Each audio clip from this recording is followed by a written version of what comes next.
Alright, so basically I had this tractor for about 3 years now, I think. It's been working really good every year, except for just recently.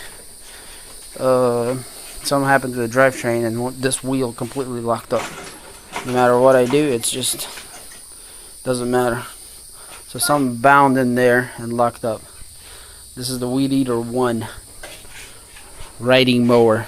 It's a small little guy, only 26-inch cut, but it's pretty convenient and served pretty good so far with no issues whatsoever, except for this thing that just came up. So we're gonna see, maybe we can take it apart and see what find the problem.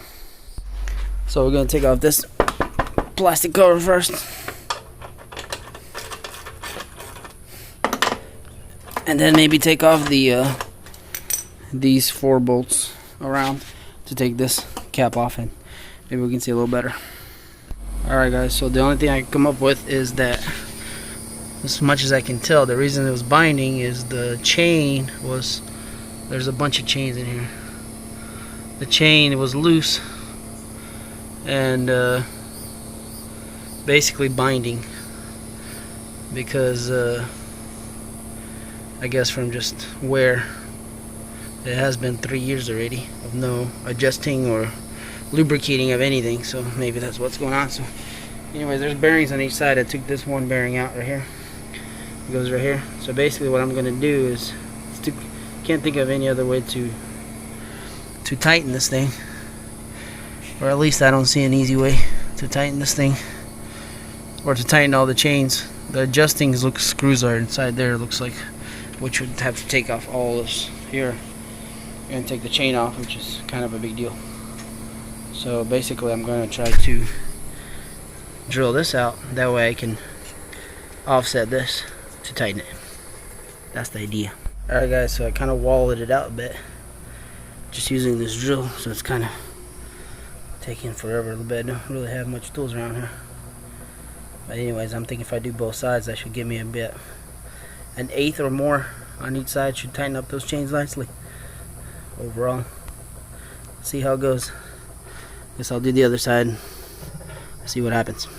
Okay, so I'm on the other side of the tractor, and this side has some kind of bolt on there. It's connected to the shaft, which all spins together basically. I don't know if you can tell, but anyways, all spins together, so I can't really get that bearing off until I unscrew that, but that's really hard to unscrew unless I take this tire off and use an impact wrench or something, which I don't have any of those tools here, so I'll have to probably just try to ream these out where they are. Gotta see what I can find to do that with, but that's what I'm going to be doing. Alright, so basically I got that drilled them out, so you can see there's the offset. So now the chains are pretty tight. See if I can show you. See that chain inside? Just has it barely, so like before it'd fall really deep in there. Hoping that's the problem. So anyways, it's a lot better than it was, like a lot. So I'm gonna put some oil on it all over in there and close it back up and see if it works. Hopefully it's not gonna be all jammed up. Alright guys, so I put that plate back on and put the whatchamacallit, the thing down where you can push the tractor around, as you can see. And let's see if it will go. Look at that, it actually moves. Before it wouldn't even move. So I guess the chain was binding on itself, or the chains. So that's great. Now let's just see if it'll run around the yard.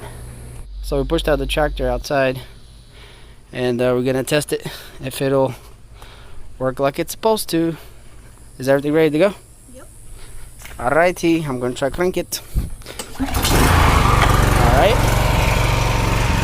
Put it in first gear, let's see if it moves. Yeehaw! Alright, so we got it fixed. Had to basically tighten up the chains. They were binding on each other. And actually I had 2 problems, and the cable was too loose on the clutch. So it's working good now.